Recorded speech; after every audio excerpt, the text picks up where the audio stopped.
The definitive Batman movie that changed the character forever. We all know Batman as the Dark Knight and the hero we deserve, but he wasn't always like that. It's strange to think that this brooding, gothic character was once a campy, over-the-top do-gooder played by Adam West. I'm not kidding, in the 60s, DC Comics transformed him from the noir detective vigilante into the silliest hero among silly heroes. That was until the late 70s, where comic writers and artists turned Batman back into his dark gothic persona from the 1930s. The version we all know today would be defined by Frank Miller's book, The Dark Knight Returns, which featured Batman as the version we know today. Now, Frank Miller did not do this on his own, I should make that clear. As I said, Batman was already going back to his roots with other comics at the time before Dark Knight Returns. In all of these new comics, he was more grounded and serious, like how he was in his initial appearances. From there, we got a new movie further cementing his new outlook, the film titled Batman from 1989. Directed by the legendary Gothic director Tim Burton, this was the movie that forever cemented Batman into the Dark Knight he is today. After this film's debut, Batman was never the same.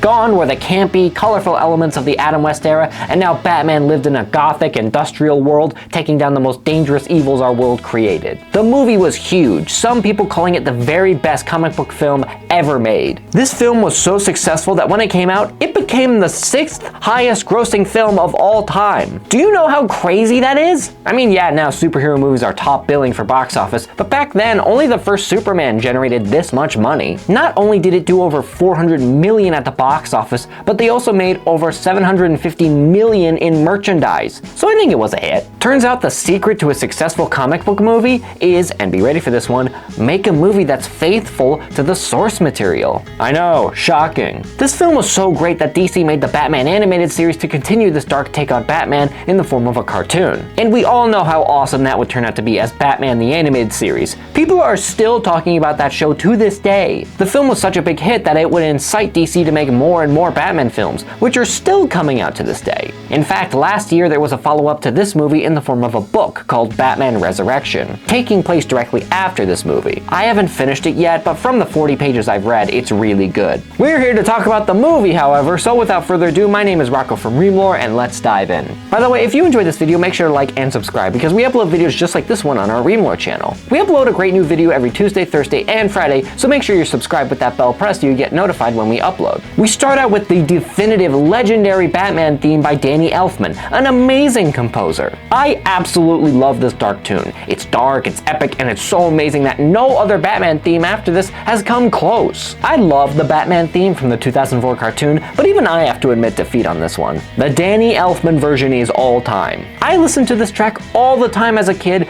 even before I watched this film, because they used it in so many video games and other cartoons. It's an all-time classic. We open in Gotham City, and man does this look awesome with the huge, epic metropolis, looking like a bunch of modern castles. A lot of the movie was inspired by both The Dark Knight Returns and The Killing Joke, and you can tell with how amazingly dark everything looks. This captured the gothic industrialist look of the comics perfectly. I love the Nolan films, but they did a more grounded, realistic city, which is fine, but I much prefer this to be the look of Gotham. The people are also great too. Despite this coming out in the late 80s, everyone here is just like they're in a noir film from the 40s, and that just adds even more style to this. We follow this family trying to get in a taxi, but they can't get one and are forced into an alleyway. They are cornered by some thugs who ambush them and steal their valuables. No, these are not the Waynes. This was a fake out, and a clever one made to introduce our Batman. He swoops down, tanks a bunch of bullets before taking out the crooks. We get a look at his suit, and I love this suit for Batman. The dark, muscular look with the utility belt and yellow bat symbol is iconic. Plus, the mask just looks amazing, allowing Keaton to emote and show everyone his intensity. The only flaw with it, aside from the off-looking bat symbol, is the fact that Keaton couldn't turn his head in the suit. The mask was stuck on his shoulders, meaning he had to turn all the way around to look at someone. Man, it must have been awful to park the Batmobile since you can't look backwards. Another thing to mention is that this version of Batman does kill people, and I never like it when creators take that approach. Batman is supposed to be better than us. He can take out crooks without killing them, and he should be a symbol showing us we can do better. Bats doesn't kill these guys though, and I suspect it's because these guys aren't murderers or psychopaths. They're street thugs who hold up people in alleyways. I don't like him killing people, but I appreciate that he has good judgment on that front, which is more than I can say for the Zack Snyder version, who kills everyone regardless of how severe the crime is. After that, we have a press conference by the mayor who is talking about the rise in crime while saying Harvey Dent will carry out the promise to end the problem. Harvey Dent here is played by Billy D. Williams, who you may recognize as Lando Calrissian from Star Wars. The reason that Harvey Harvey Dent is in this film despite not doing anything is because Burton wanted to use him in a future Batman movie, but he was eventually replaced by Tommy Lee Jones in the dreadful Batman Forever. I would have loved to see Billy's version though, I bet it would have rocked. Harvey says that Commissioner Gordon has targeted businesses aiding in crime, and they are going to shine the light and make Gotham safe. Listening to this speech on the radio is Alicia Hunt, played by Jerry Hall, and Jack Napier. Jack Napier is played by Jack Nicholson, the biggest actor attached to this thing. He had a phenomenal acting career with tons of iconic roles, the most being Jack Torrance from The Shining. You know, here's Johnny. Jack was the big draw for this film, and he agreed to do it under the condition he would choose his hours and get top billing, of course. You all probably know by now, but Jack here is going to transform into the Joker. Yes, this is the one and only Batman film to depict Joker's origin. Every other time after this, the Joker's origin had been a mystery, as it should be. The Killing Joke comic made it very clear that if he has a past, Joker wants it to be multiple choice. Here though, only one choice. Jack is working for this mob boss while also having an affair with Alicia, who is the boss's girl. At the scene of Batman's first encounter we saw earlier, a cop named Lieutenant Egghart is investigating. Lieutenant Egghart is played by William Hootkins, and yes, he is also from Star Wars as the fan favorite character Porkins. Remember that guy from episode 4? Yeah, no one does. Will did have a great acting career though. He's investigating the crime when a reporter shows up. This is Knox, played by Robert Wuhl, an original character for the film. I really like Knox. He brings a lot of energy to this very minor role, making it super memorable. Lieutenant Egghart brushes him off though because surprise surprise, he's working for Jack and the mob. This scene just exists to introduce the very best Joker henchman in any of these movies before Harley Quinn, Bob, played by Tracy Walter. Tracy was a close friend of Nicholson who suggested Tracy be his #1 guy for the film, and I love him. He reminds me of Boba Fett from the original Star Wars. Man, I've just got Star Wars on the brain. He doesn't say or do anything that notable, but he leaves such an impression on you because of his looks and intensity. At Gotham City Hall, the mayor tells his entourage, including Harvey and Gordon, that they are doing a parade to bring business back to Gotham. The parade will feel much safer after the mob has been taken down. Knox, meanwhile, at his newspaper office gets teased about his Batman story since, you know, it's pretty far-fetched. Knox is sure that Batman is real before he meets Vicky Vale, played by Kim Basinger. Vicky is a photographer who has been overseas reporting on the Corto Maltese Revolution. Vicky is the main love interest for the movie, and while she does fall into the role of Scream Queen who needs to be saved, she actually does have a character. She's headstrong, determined, and charming, working well off of Batman and Knox. The only problem with Vicky is that once she gets introduced, Knox becomes a little superfluous and has a much reduced role. It kind of makes me wonder why they didn't just merge these characters together. Vicky says that she's interested in Knox's Batman story, and proposes that if they work together with her photos and his writing, they could win a Pulitzer. Knox agrees and says the best way to get to Batman is Gordon, who has a file on the Batman. And it just so happens Gordon's going to a benefit held by none other than Bruce Wayne. We then meet the crime boss Carl Grissom, played by Jack Palance. For those of you who don't know, Jack Palance was a huge Hollywood actor. In fact, he was doing Jack Nicholson's shtick before Jack Nicholson. Jack Palance acted insane in every film he was in as a bad guy and villain. I'm not kidding, go watch any film from the 40s or 50s with him in it. He is totally unhinged. Probably because he was a little crazy in real life. I've seen him before in a great two-part special episode of the hit TV show Man from U.N.C.L.E., one of the greatest TV shows of all time. And I like his character of Grissom here. Spoilers, he isn't around for long, but he is so memorable as the psycho crime boss. His goons say that if Harvey Dent connects them with Axis chemicals, they're done for, so Jack says they'll break into the place and torch it before they can find any evidence. Grissom says he wants Jack to handle this personally as Alicia rolls around. Grissom says Jack is his #1 guy and sends him on his way, although secretly he's plotting against him because he knows about the affair. At the benefit, which turns out to be a bunch of gambling, we see Knox talking to Alfred. Alfred Pennyworth here is played by Michael Gove. He had an incredible career leading into his 90s. He was really good. While Alfred is a little reserved in this one, I still really like this version because of how kind and old-fashioned he is. Vicky Vale then runs into the man himself, a contender for the best version of this character, Bruce Wayne, played by Michael Keaton. Keaton is a great actor, most notable as Vulture from the MCU and the one and only Beetlejuice. Fun fact for you, when people found out Michael Keaton was playing Batman, there was backlash, mainly because people couldn't see the guy as Batman. He wasn't super muscular like Christopher Reeve, for example, and he did mostly comedic roles like Beetlejuice. But here's the thing,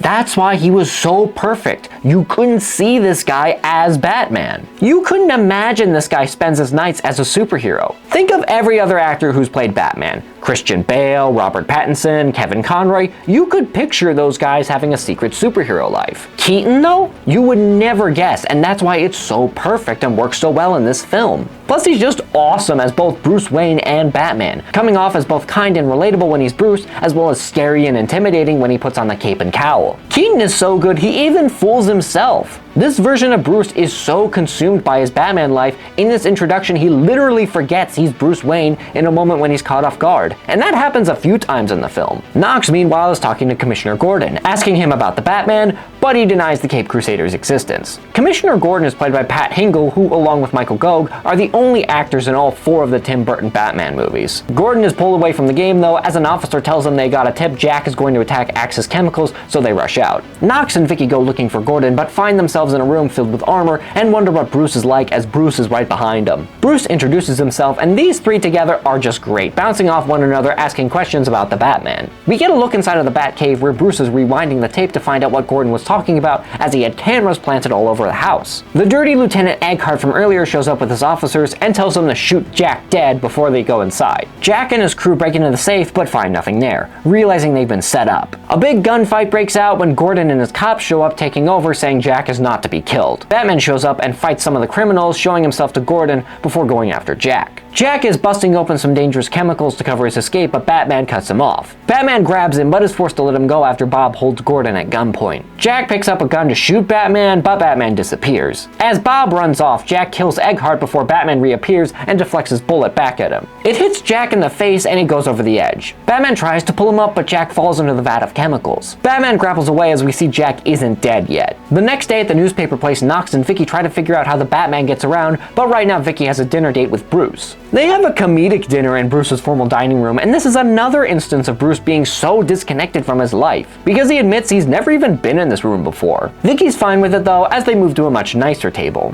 It's a very compelling conversation here as Bruce builds a connection with Vicky, Vicky saying that this place doesn't really fit Bruce, but he says some of it fits him. And of course, they make out and sleep together, obviously. Jack, meanwhile, had survived, getting his face repaired by this weirdo doctor who couldn't properly reconstruct his face, making it look horrific. Fun fact, these set of tools are the same dentist props used in Little Shop of Horrors. When Jack does see his face, it's so horrific he goes insane, laughing hysterically with that awesome laugh, officially becoming the Joker. And we see him in all his glory as he puts on his iconic purple suit, hat, and trench coat visiting Grissom. He's terrifying as he taunts Grissom before revealing himself as the Joker and shooting Grissom many times, killing him. Jack Nicholson here is one of the best Jokers in cinematic history. His depiction was an all-time great version. Not only is he incredibly funny as well as threatening, but he also gets an especially important part of the Joker's character down, and that's how unpredictable he is. When watching this initially, I had no idea what this guy was going to do next. And sometimes I felt like even he didn't know.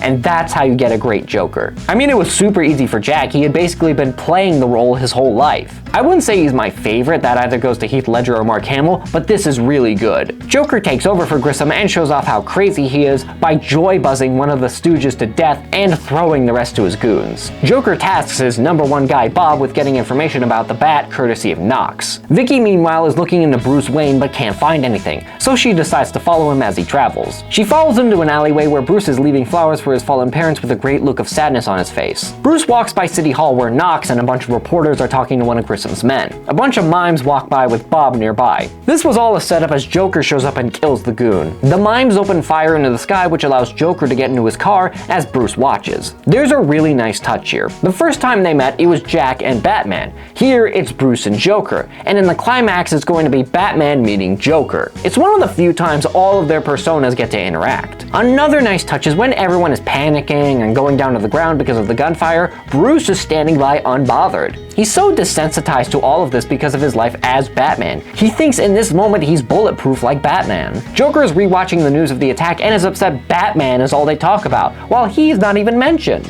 Bruce, meanwhile, is talking to Alfred, being unsure if he wants to continue this relationship with Vicky, but now he has to deal with the Joker. Vicky telephones Knox and asks him to look into the alleyway Bruce was at, while Bob gives Joker the photos he asked for. And Joker falls in love with Vicky at first sight. I just realized, by the way, all of the Joker's goons have the comic book face of Joker on their jackets. That is the mark of a costume department who care. Joker breaks into Axis Chemicals and steals a bunch of their supply. Later, a news bulletin is talking about the deaths of several people using beauty products before the female reporter collapses with the same giant smile on her face. Joker takes over the broadcast and does this super funny ad telling everyone about the new product that will turn their faces into permanent smiles, and odds are they've bought them already. Bruce gets the information about Jack Napier, who is not only a criminal mastermind who started at 15, but he also has an aptitude for science, chemistry, and art, which gives Bruce an idea. Later, the reporters who aren't wearing any makeup, by the way, that made me laugh, report on the story saying that there are no updates. Bruce gets a call from Vicky saying she's going to be a bit late to their date, but he didn't arrange a date. At the museum where the date is happening, Vicky sits down and gets a gas mask. She puts it on as Joker pumps knockout gas into the museum. Joker and the gang enact a pretty famous scene where they deface and destroy the priceless art pieces. Joker sits down next to Vicky and is in awe of her photos of the war. Nice touch directing wise. Earlier the camera focused on Joker's photos, which looked very similar to Vicky's, so this isn't an out of nowhere obsession for him. Joker tells Vicky about himself, that now he's finally free to be his unfiltered real self. Joker says he wants Vicky to join him taking photos of his art while showing off what he did to Alicia, and that's make her a work of art just like him. We see her scarred, pale face, and it's implied that Joker mentally and physically tortured her like Ethan Bennett from the Batman.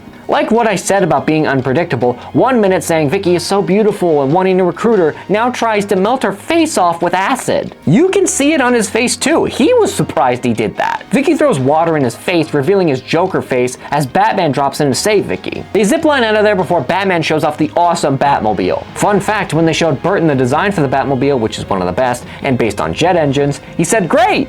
Where's the door?"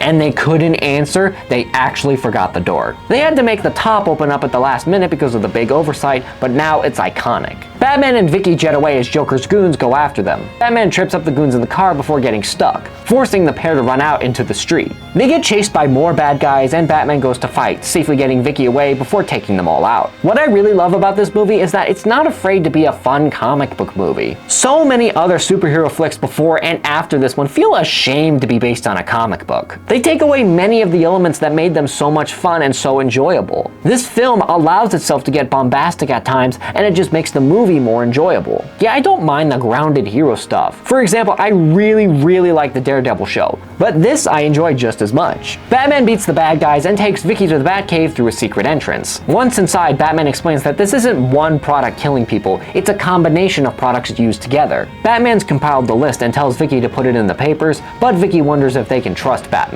Batman doesn't answer, knocks her out, and takes the photos she took of him before dropping her back at her apartment. Vicky unleashes the Batman story and warns people of Joker's toxic combinations, which does not make Joker happy. After Alfred convinces Bruce to tell Vicky the truth, he goes to her apartment and really struggles to tell her, which is understandable. He has taken great lengths to not only make his identity as Batman a secret, but also to make Batman a secret. It's a huge part of who he is, and once it's out, it's out. The secret's not in his control anymore. But he's willing to risk it because he really cares about Vicky, and he really wants a life outside of being Batman. Just as the words are about to escape his mouth, "I'm Batman," the Joker and his goons roll up. Joker says Alicia threw herself out of a window, but he doesn't care because he has Vicky. Bruce reveals himself and taunts Joker right to his face, saying Jack was a psycho and couldn't see the train until it was 2 feet in front of him. And then he does the famous scene, "You wanna get nuts? Come on! Let's get nuts." It is so iconic. Joker doesn't care and pulls a gun at him, asking if he ever danced with the devil in the pale moonlight. Joker says he uses it on all his prey. He just likes the sound of it. But Bruce has heard that line before. Joker shoots Bruce and leaves, but he didn't die. Bruce used one of Vicky's trays and blocked the bullet before ninja vanishing, pretty much revealing who he really is to Vicky. At the newspaper office, Knox tells Vicky about what he learned in the alleyway. He brings up a newspaper and reveals Bruce's parents were murdered in that alleyway. Although for some reason the newspaper only says Thomas Wayne, even though both of his parents were murdered. Knox then, in one of the most underrated lines in the film, asks what this kind of thing does to a kid. Meanwhile, the mayor is giving a speech about canceling the parade because of all the crime, but Joker hijacks the television. He tells everyone that Grissom was a criminal and that at said parade, Joker will be dumping $20 million of cash onto the ground. Great directing again, because while Joker was giving the speech on the radio and TV,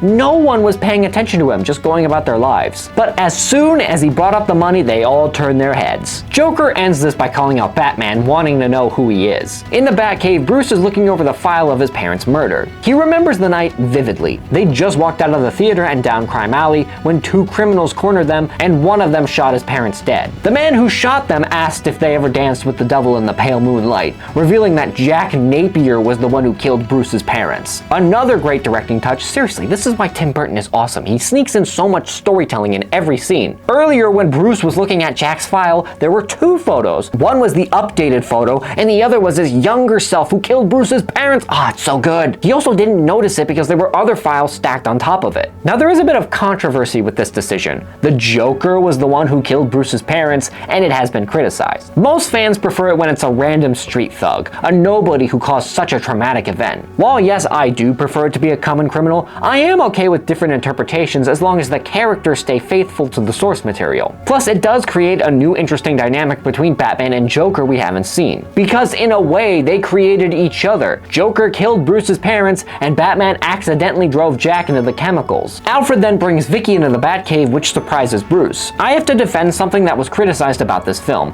that Alfred brought Vicky into the cave and he had no right to do that. I don't agree with this criticism. Vicky had already figured out he's Batman. She was going to find the cave with or without Alfred's help. She's a reporter after all. Also, Bruce pretty much telegraphed he was Batman when he survived a bullet and ninja vanished. And Bruce wanted to tell her, so no, I don't think Alfred is in the wrong here. Alfred knows they can trust Vicky. She could have gone to the cops or written a story exposing Bruce, but she didn't. She went straight to Bruce, and that's all the evidence they need to trust her. Vicky asks why Bruce won't let her in since she loves him, but she doesn't know what to think of all this. Bruce agrees, but this is something he has to do because no one else will. Bruce wanted to avoid this, but Vicky says she wants to make this work between them, which Bruce agrees with. I love this scene so much. I did not do this justice at all. It's a great back and forth between them you should check out. It really brings to light how Bruce really doesn't enjoy being Batman or agree with it, but it needs to happen, while Vicky cares about him and is worried. It's everything that makes these two such compelling characters. Bruce says he has to stop Joker, so he suits up and rolls out. He uses the Batmobile's weapons to break into Axis Chemicals, which has been taken over by the Joker's men. Batman set the place ablaze, looking for the Joker, who is hovering above in his chopper. Later, Joker throws his own parade with his balloons, joined by many of the greedy people of Gotham City looking for some money. Bob and the goons start throwing out money as Vicky and Knox arrive to report on the story. Batman flies over in the Batwing, which also looks awesome, before Joker enacts his plan,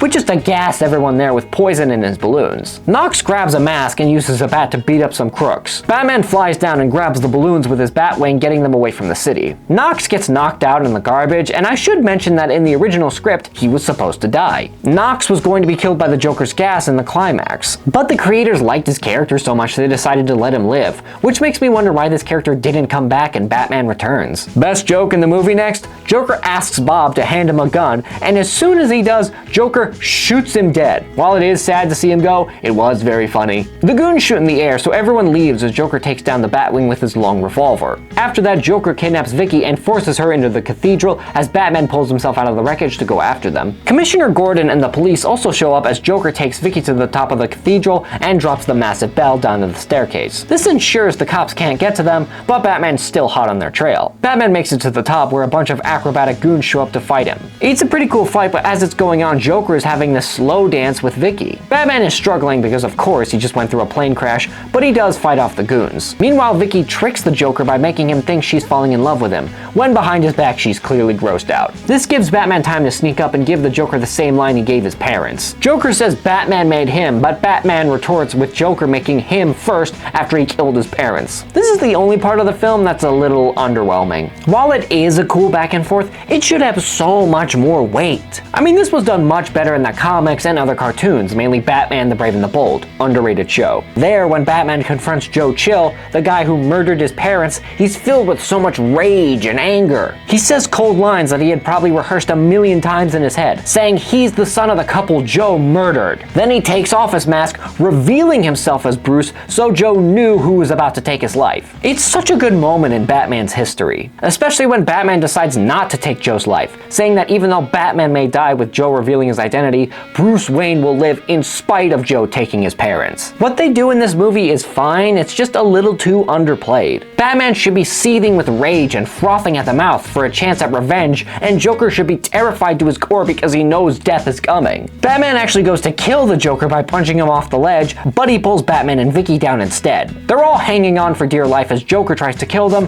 when his escape chopper rolls up. They lower the rope ladder for him, but Batman ties Joker to the gargoyle statue, which starts pulling him down. Refusing to let go, he and the gargoyle plummet to the ground, Joker falling to his death. This was really smart on Burton's part. I've always criticized the Snyderverse of DC because their characters too often gleefully and explicitly kill their bad guys. DC heroes should never kill because even in more mature stories, they are characters beloved by kids and adults who grew up with them. So turning them into cold-blooded murderers is always the wrong move, regardless of how adult the film is. Here, the though, you could argue Joker killed himself. Yes, Batman tied him to the statue, but Joker could have easily let go of the rope ladder and gotten back to the building to be arrested. But he didn't. He refused to stay, so he plummeted to the ground. Like I said at the beginning though, Batman does kill a few people in this, which I don't like, but hey, it's a flaw of the movie, and that's rare for this. Great foreshadowing again, by the way, because earlier when Joker was dancing with Vicky, the camera focused on the gargoyle where Joker put his hat. I don't know if I'll review Batman Returns, so in case I don't, I want to talk about the awesome opening scene with Bruce in that movie. Because it opens with Bruce sitting in a dark room of his mansion with no expression on his face, doing nothing except wait for the bat signal to show up. And he should. He found the guy who killed his parents, he got revenge, and it changed nothing. His life was just as empty as it always was, because revenge can't fill the void. It didn't bring his parents back, and it didn't erase the trauma Bruce felt his whole life. The only way to do that is to let other people into your life and be happy with the life you're living, and that comes into play big time in that film. Batman and Vicky also start to fall, but Batman uses his grappling hook to save them at the last minute. I should also mention there was a big change to the script. Like Knox, Vicky was supposed to die. Yes, Joker was supposed to kill Vicky at the top, sending Batman into a vengeful rage, but it was changed by a producer at the last minute. And it was the right decision. The rage by Bruce, although underplayed, was enough because Joker had killed Bruce's parents, something that has been affecting him his whole life. Killing Vicky on top of that would have just been unnecessary. On the ground, we see Joker dead, but somehow still laughing, but as Gordon finds out, it's just a laugh box in his pocket. After all is said and done, Gordon captured all of the Joker's men, and they've received a letter from Batman. He says that Gotham needs a break from crime, but if they ever need Batman to help, call him with the bat signal, which they show off. Vicky and Knox say their goodbyes as Alfred meets Vicky in the street with a car. They drive off as Batman overlooks the city ready to fight crime whenever they need him. Thus brings the film to a close, but how does it rank? Characterization, I'm giving a 7. This is the big strength of the movie. The characters are very well defined. Bruce, Vicky, Joker, Knox, everyone is amazing. The story, I'm giving a 4. The story is not the strength of the film. It's really a series of crimes by the Joker as the characters interact, but it is pretty decent. Entertainment, I'm giving a 5. It is a very fun movie. The great music, the iconic look, the fun comic book elements, it's a blast. Importance gets a 5. This is the Batman film that paved the way for every other big budget Batman film. It's a must watch if you're a fan of the Caped Crusader. I think I've made my thoughts clear on this movie throughout this review. I think it's a masterpiece and an all-time classic. Aside from Batman killing people, I felt like this was an all-time depiction of the Dark Knight and his characters. Everyone is done super faithfully to the comics, which is a rarity back in the 80s, and it makes the movie hold up so well. The look, the directing, the music, the action, the costumes, everything looks and sounds spot on. It deserves all of the praise it has gotten over the years, and I think it is arguably the best Batman movie. Thank you all so much for watching. Make sure to like and subscribe if you enjoyed, and I'll see you all later.